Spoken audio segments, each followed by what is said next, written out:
আসসালামু আলাইকুম। আশা করি সবাই আপনারা ভালো আছেন। আলহামদুলিল্লাহ আমিও অনেক, অনেক ভালো আছি। তো আজকে অ্যা থাম্বনেল দেখে বুঝে গেছেন যে আজকে কি নিয়ে আলোচনা করব? যে বৃষ্টির সময় আমরা গাছে কি খাবার দেব? আর হচ্ছে যে অ্যা কিচেন কম্পোস্ট আমরা কিভাবে গাছে ব্যবহার করতে পারি? তো সেটা আজকে একটু শেয়ার করব। তো সকালবেলা আসলে অ্যা এখন যেহেতু চাল কুমড়া বা বিভিন্ন ধরনের ফুল ফুটে, আর হলুদ ফুলে কিন্তু মৌমাছি বলেন, ভ্রমর বলেন যেকোনো কিছুই কিন্তু খুব আকৃষ্ট হয়। তো হলুদ ফুল হলে দেখা যায় যে সেখানে মৌমাছিগুলা বেশি আসে। তো তার জন্য যাদের বাগানে জায়গা বেশি আছে তারা প্রতিটা সবজি গাছের কোণায় যদি পারেন একটা করে ফুল গাছ রাখবেন। সে ফুলগুলা যাতে একটু হলুদ টাইপের বা মানে একটু কালারিং টাইপের হয় সেটা একটু খেয়াল রাখবেন। তাহলে সেখানে প্রচুর ভ্রমর আসবে। প্রাকৃতিকভাবে অনেকটাই কিন্তু পরাগায়ন হয়ে যাবে। তো যাই হোক, যারা ভিডিওটা দেখবেন আশা করি সম্পূর্ণ ভিডিওটা দেখবেন। আজকের ভিডিওটা একটু বড় হবে। তো ধৈর্য সহকারে সম্পূর্ণ ভিডিওটা দেখবেন। আর দেখে যদি আপুর ভিডিওটা ভালো লাগে তাহলে সবাই লাইক, কমেন্ট, শেয়ার করে পাশে থাকবেন। আমার নতুন বন্ধু যারা আছেন চ্যানেলটা সাবস্ক্রাইব করে দিবেন। আর যারা অলরেডি করছেন তাদেরকে তো অসংখ্য ধন্যবাদ। আর অনেক আপুরা আমাকে সুন্দর, সুন্দর কমেন্টস করেন। তাদেরকে তো অসংখ্য, অসংখ্য ধন্যবাদ। কারণ একটা ভিডিও যদি দেখেন আপনারা তাহলে কিন্তু সেখান থেকে অ্যাম কমেন্টস করা যায়।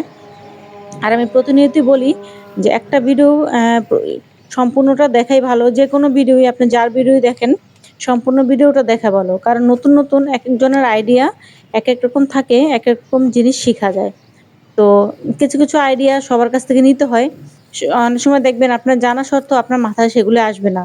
তো একজনের কাছ থেকে যদি একটু আইডিয়াটা নেওয়া যায়, তো সেটার সাথে যদি আপনার একটু আইডিয়ার সাথে যোগ করেন, তো দেখা যায় যে ২ টা মিলে একটা নতুনত্ব যোগ হয় বা একটা সুন্দর একটা রেজাল্ট সেখান থেকে পাওয়া যায়।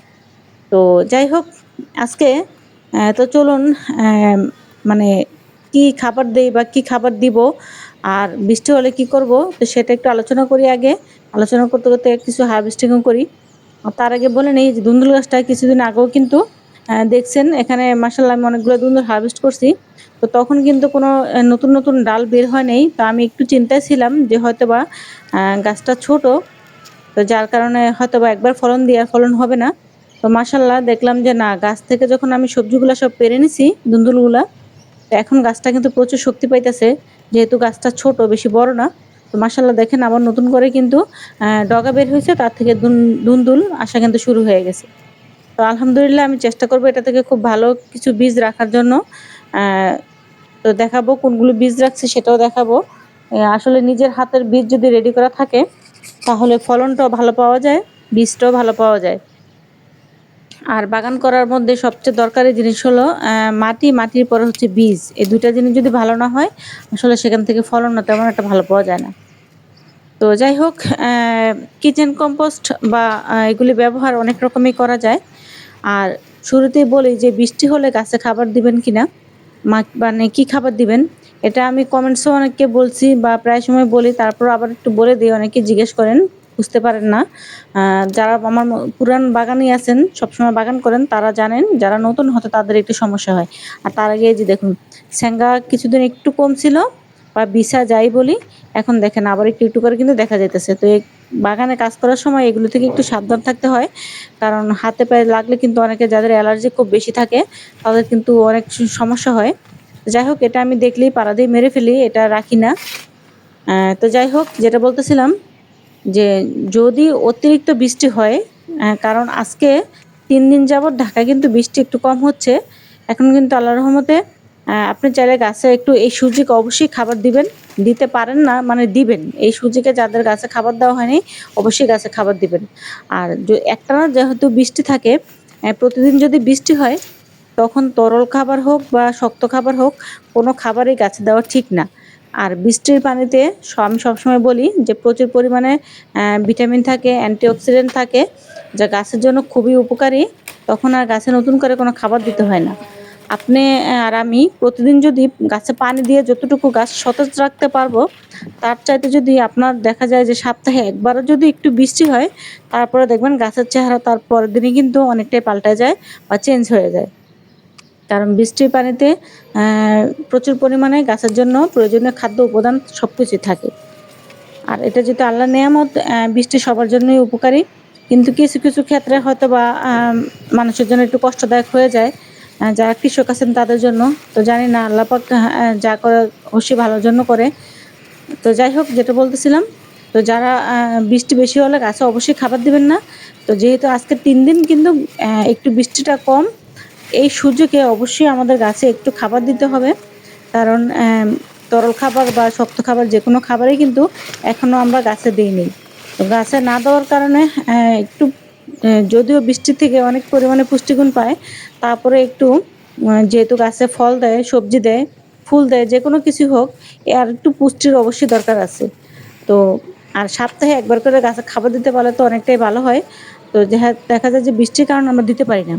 তো আজকে যেহেতু আমি গাছে একটু খাবার দেবো, আবার যেহেতু অনেকের কমেন্টস থাকে, তো তার জন্য ভাবলাম যে আজকে এটা শেয়ার করি। আর দেখা যায় কি, দেখেন এই যে আলহামদুলিল্লাহ চিচিঙ্গাগুলো মাশাআল্লাহ যেগুলো একটু খুব ভালো করে পরাগায়ন হইছে, তো সেগুলো আবার একটু খুব সুন্দর সোজা হইতেছে। আর যেগুলো একটু পরাগায়ন কম হইছে, ঠিকমতো হয়নি বা বৃষ্টি যেহেতু হয়েছে প্রতিদিন, রেণুগুলো থাকে নাই, হয়তোবা ধুয়ে চলে গেছে। তো যার কারণে একটু মানে একটু চিকুন হয়, একটু বেঁকাতারা হয়। তাতে কোনো সমস্যা নেই আলহামদুলিল্লাহ, নিজের বাগানের জিনিস একটু যদি ছোটও হয় বা একটু অন্যরকমও হয় তাতে কোনো সমস্যা হয় না। আর আমার এই গাছটা, বরবটি গাছটা একটা জায়গায় যেহেতু অনেকটা ঝোপালো হইছে, অনেক লতাপাতা বের হইছে, তো চিপায়, চিপায় কিন্তু অনেক বরবটি থাকে। তো সেটা অনেক সময় দেখতে পাই না। তো বীজের জন্য কয়েকটা রাখছি। তো দেখা যায় ইনশাআল্লাহ আরো কিছু বীজ রাখতে পারবো। যেহেতু আলহামদুলিল্লাহ মাত্র ধরা শুরু হইছে যে এটা বীজের জন্য, ভিতরেও আরো আছে। তো আর একটা কথা বলে নেই, যারা বীজের কথা বলছিলেন, তো আমার হোয়াটসঅ্যাপ, ফেসবুকের যে লিঙ্কটা আছে, মাই ড্রিম গার্ডেন দিয়ে একটা পেজ আছে, সেটা লিঙ্ক আপনাদের সাথে শেয়ার করব, এই ভিডিওতে দিয়ে দেব। তো আপনারা সেখান থেকে কিন্তু সেখানে ইনবক্সে আমাকে যোগাযোগ করবেন। যোগাযোগ করলে আমি চেষ্টা করব যদি আপনাদেরকে বীজ দেওয়া যায়, দেওয়ার সময় হয়, যারা যারা কমেন্টস করবেন তাদেরকে তখন আমি রিপ্লাই দিব। তো আর ভিডিও যদি নিয়মিত দেখেন, কোন বীজটা কখন পাকবে তখন আপনাদেরকে আমি বলে দিতে পারবো বা আপনারাও দেখতে পারবেন। তো তার জন্য আপনারা ফেসবুক আমার যে লিঙ্কটা দিয়ে দেবো সেটা আপনারা ফলো করবেন এবং সেখানে মেসেজ করবেন। আর এই যে দেখুন চাল কুমড়া, অলরেডি 2টা চাল কুমড়া কিন্তু আমি হারভেস্ট করছি। আর এই তো আজকে একটা হারভেস্ট করব। তো মাশাআল্লাহ এই প্রথম 3টা ধরছিল, তো 3টা হারভেস্ট করলাম। আর এর মধ্যে কিন্তু অলরেডি আমি একটা রান্না করে খাইছি। মাশাআল্লাহ এত সুন্দর স্বাদ হইছে আর খুব সুন্দর নরম। মনে হয় যে খুব শক্ত হয়ে গেছে, আসলে তা না, ভিতরের বীজও তেমন একটা শক্ত হয়নি আর খুব সুন্দর নরম। আর এই চাল কুমড়োটা খুব সবুজ হয়, কিন্তু এরকম সবুজ আমি আর কখনো আমার চাল কুমড়া হয় নাই। তো আমি ভাবছি হয়তোবা খেতে একটু অন্যরকম লাগবে বা একটু তিতা লাগবে, যে না তা না, খুব সুন্দর কিন্তু হয়েছে। আর একেবারে রান্না করার পরে কিন্তু একেবারে মিশে গেছে। তো যাই হোক, এই যে ধুন্দুল দেখেন এখানে একটা আছে, এটা কিন্তু খুব ক্যামেরায় কেমন বোঝা যায় জানি না, মোটামুটি খুব ভালো কিন্তু মোটা হয়েছে। এই দেখেন আমার হাত দিয়ে এভাবে ধরলে কিন্তু হাতের মধ্যে কিন্তু পুরোটা আসে না, পুরোটা আমি আনতে পারি না, কিন্তু খুব সুন্দর মোটা হয়েছে। এরকম আমি 2টা চিচিঙ্গা, সরি, ধুন্দুল বীজ রাখছি। তো একটার থেকে কিন্তু প্রচুর পরিমাণে বীজ পাওয়া যায়। সেখানে আমার 2টা আছে, যেখানেও একটা আছে। মোটামুটি আশা করি আলহামদুলিল্লাহ এখানে অনেক পরিমাণে বীজ হবে। তো যে যে জিনিসগুলো বীজ রাখা সম্ভব আমি সেগুলো সবই বীজ রাখবো। আমি সবসময় যেটা রাখি চিচিঙ্গা, তারপরে বরবটি, এরকম করলা, করলা খুব বেশি হলে রাখি, আর যদি না হয় তখন আবার রাখি না। তো বাজার থেকে যখন আমি করলা কিনে আনি, তো সেখানে পাকা করলা থাকলে ভালো জাতের হলে সেটা আমি রেখে দিই। আর নয়তোবা দেখা যায় যে বাজার থেকে আমি বীজ কিনে আনি এরকমভাবে। তো যাই হোক, কথা বলতে বলতে অনেক হারভেস্টিংই করলাম। তো চলুন দেখি কি কি হারভেস্ট করলাম আর কি খাবার দেই সেটাও এখন দেখাবো। আর কিচেন ওয়েস্ট আমরা নানানভাবে ব্যবহার করতে পারি। প্রথমত যেটা আমরা ফার্স্ট অফ অল ব্যবহার করতে পারি, যখন আমরা এই যে বেডটা রেডি করব, বেডের মধ্যে অবশ্যই কিচেন ওয়েস্ট দিব। কিচেন ওয়েস্ট দেওয়ার কারণে কিন্তু এরকম সুন্দর আলহামদুলিল্লাহ ফলন পাই। আমি যে পাইতেছি সেটা তো আপনারা দেখতেছেন। আর আমার মতো আরও অনেকে এরকম কিচেন কম্পোস্ট দিয়ে বাগান করে। কিচেন কম্পোস্ট বলতে শুধু রান্নাঘরের জিনিস সেটাই না, আপনার বাগানের যে জিনিসগুলো হয়, যে এই যে লতা পাতাগুলি এখন যেতগুলি হয়েছে, এগুলি যখন সিজন শেষ হয়ে যাবে তখন তো অবশ্যই আমরা এগুলো উঠিয়ে ফেলবো। আর এই তো দেখেন, তার ফাঁকে একটু বলে নেই, দেখেন এই যে কি কি হারভেস্ট করলাম, দেখতেই পারতেছেন মাশাল্লাহ। তো কয়েকদিন পর পরই তো এরকম হারভেস্ট সপ্তাহে একবার দুবার আমি করি। এগুলি সবই কিন্তু আমার এই কিচেন কম্পোস্টের কারণে। আর একটু সরিষার খোল ভিজানো পানি, এর বেশি তো আর কিছু না। আর একটু অ্যাপসম সল্ট আমি বলি যে সবসময় আপনাদেরকে দেওয়ার জন্য 15 থেকে 20 দিন পর পর, এই দুটোই। আর যাই হোক, যেটা বলতেছিলাম, তো কিচেন কম্পোস্ট মাটি রেডি করার সময় অবশ্যই আপনারা মাটির প্রথম লেয়ার, দ্বিতীয় লেয়ার, এরকম লেয়ার করে করে একবার মাটি দিবেন, একবার কিচেন কম্পোস্ট দিবেন, আবার মাটি, আবার কিচেন কম্পোস্ট, এভাবে করে দিবেন। খুব সুন্দর মাটিটা রেডি হয়। তখন আপনারা দেখবেন যে সবজিটা সেখানে অনেক সুন্দর হবে, মাটিটা নরম থাকবে। তো নরম থাকলে কিন্তু শিকড়গুলো খুব সুন্দর দ্রুত ছড়ায়। আর গাছে আপনারা যে খাবারটাই দিবেন, মাটিটা খুব সুন্দর করে শোষণ করে। আর দেখা যায় শিকড়টাও খুব সুন্দর করে খাবারটা নিতে পারে। তো যাই হোক, এই যে চলে আসলাম দেখেন আপনাদের সাথে যে কি খাবারটা, কিচেন কম্পোস্ট, এটা আমি কিভাবে ব্যবহার করি। আর আজকে এটা করার সময় ক্যামেরাটা মাঝে মাঝে একটু গোলা হইতেছিল, তো বুঝতে পারিনি কেন হইতেছিল। যাই হোক, একটু খেয়াল করেন। এটার মধ্যে আছে কলার খোসা, তো অবশ্যই দেখতে পারতেছেন। আর ওই যে কিছু ভাত আছে, যে ভাতগুলো আমাদের থাকে খাওয়ার পরে, তো সেটা আমি অবশ্যই গাছের জন্য রেখে দেই। সবজির খোসার সাথেও আমি রেখে দেই, আবার এরকম করে যখন তরল খাবার বানাই তখন সেটার মধ্যে দিয়ে দিই। আর এটার মধ্যে আছে চাল ধোয়ার পানি, ডাল ধোয়ার পানি, মাছ ধোয়ার পানি অনেকে দেওয়ার জন্য বলে। তো মাছ ধোয়ার পানিটা আমি একটু কম ব্যবহার করি। যদি আপনারা কেউ ব্যবহার করতে চান, মাছ ধোয়ার পানিটা ব্যবহার করতে পারেন। আমি অবশ্য খুব কম ব্যবহার করি, মাছ ধোয়ার পানিটা ব্যবহার করি না। কিন্তু মাছের ছোট ছোট কাটাকুটা এরকম যদি কিছু থাকে, সেগুলা গাছের গোড়ায় গর্ত করে মাটির নিচে আমি চাপা দিই, সেগুলা দিই। তো যাই হোক, এই যে দেখলেন এটার মধ্যে চাল দেওয়ার পানি, ডাল দেওয়ার পানি, ভাত, আর হচ্ছে যে আপনার কলার খোসা, আপাতত এগুলো আমি ভিজিয়ে রাখছি। তো এগুলি ভিজিয়ে রাখছি। আর আপনারা যদি চান এটার সাথে একটু ভাতের মাড় যেটা আছে সেটাও রাখতে পারেন। তো এটা 4-5 দিন এভাবে করে ভিজিয়ে রাখবেন। আর প্রতিদিন একটু নেড়েচেড়ে দিবেন। নেড়েচেড়ে দেওয়ার পরে দেখবেন কি এটার মধ্যে তেমন কোনো পোকা হবে না। আর যদি একটু নাড়াচাড়া বন্ধ রাখেন, তাহলে দেখা যায় এই সবজির খোসাগুলো উপরের দিকে উঠে থাকবে, সেখান থেকে কিন্তু একটু একটু পোকা হওয়ার সম্ভাবনা আছে। যদি প্রতিদিন 1-2 বার করে একটু নেড়ে দেন, তাহলে আর পোকা হবে না। আর এটার সাথে আরও আপনারা এরকম 1 বালতি পানি মিশাতে পারবেন। মিশিয়ে তারপরে এটা ছেঁকে গাছের গোড়ায় দিয়ে দিবেন। আর যদি, তো এই এখনকার ভিডিওটা দেখতেছেন আপনারা, যেটা সেটা হচ্ছে বিকালের, গতকালকের। তো বিকালবেলা আমি দেওয়ার জন্য চেষ্টা করছিলাম, তো দেখলাম যে আকাশটা হালকা একটু মেঘলা। তো যার কারণে আমি গতকালকে আর এটা দিই নাই। কিন্তু আসলে বৃষ্টি আর আসে নাই। তো তারপরেও ভালো, গাছের একটু রোদের দরকার আছে। তো যেহেতু আলহামদুলিল্লাহ আজকে পর্যন্ত যখন ভয়েস দিতেছি তখন পর্যন্ত একটু বৃষ্টিটা নাই। তো যাই হোক, পরের দিন আবার চলে আসলাম। এই যে দেখেন এখানে আমার সরিষার খোলটা ভিজিয়ে রাখছিলাম, প্রায় আজকে 7-8 দিনের মতো হয়ে গেছে। বৃষ্টির কারণে কিন্তু গাছে দিতে পারতেছি না। তো আমি আজকে আমার যেই সবজির খোসা ভিজানো পানিটা আছে সেটার সাথে আমি কিছু পানি এখান থেকে অ্যাড করে তারপরে আমি গাছের গোড়ায় দিয়ে দেবো। তো এটাতে দেখা গেল যে একসাথে আমার সবগুলি উপাদান গাছের গোড়ায় কিন্তু চলে যাইতেছে। গাছ একবারে তার যত পুষ্টিগুণের দরকার মোটামুটি সবগুলোই কিন্তু এখান থেকে পাবে। কলাই খোসা, পটাশিয়াম, তারপরে যা যা যা দরকার গাছের জন্য। আর আমি বিশেষ করে দেবো এখন যেই গাছগুলোতে আমার ফলন হচ্ছে। আপনারা চাইলে এই পানিটা ছেঁকে নিতে পারেন, তা আমি ছাঁকবো না, এখান থেকে উপর থেকে আমি এভাবে করে দিয়ে দেবো। তো আজকে বেশিরভাগ আমি দিব যে গাছগুলোতে আমার সবজি দিচ্ছে, সবজির ফলন হচ্ছে, সেই গাছগুলোতে একটু বেশি করে দিব। তো আশা করি যারা এখন ভিডিওটা দেখতেছেন একটু খেয়াল করবেন, আপনারাও এই সুযোগটা মিস করবেন না। অবশ্যই গাছে এখন একটু খাবার দিয়ে দিবেন। যে যেই খাবারই দিতে চান সেই খাবারটা দিয়ে দিবেন। সব আর যদি কেউ রাসায়নিক দিতে চান, যদিও আমি রাসায়নিক আপনাদেরকে সাজেস্ট করি না, তো যদি দিতে চান তাহলে এই সুযোগে আপনারা কিন্তু একটু করে গাছে দিয়ে দিবেন।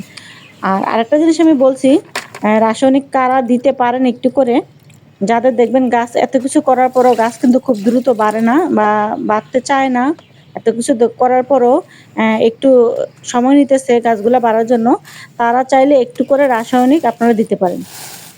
তো যাই হোক, আর আরেকটা জিনিস আপনারা করতে পারেন, কিচেন ওয়েস্ট এরকম পলিথিন ব্যাগে করে বা একটা টবের মধ্যে রেখে নিচে দিয়ে যেহেতু একটু ছিদ্র, এই পলিথিনে রাখলে নিচে একটু ছিদ্র করে দিবেন। আর যদি কোনো টব থাকে টবের নিচে একটা ছিদ্র রাখবেন।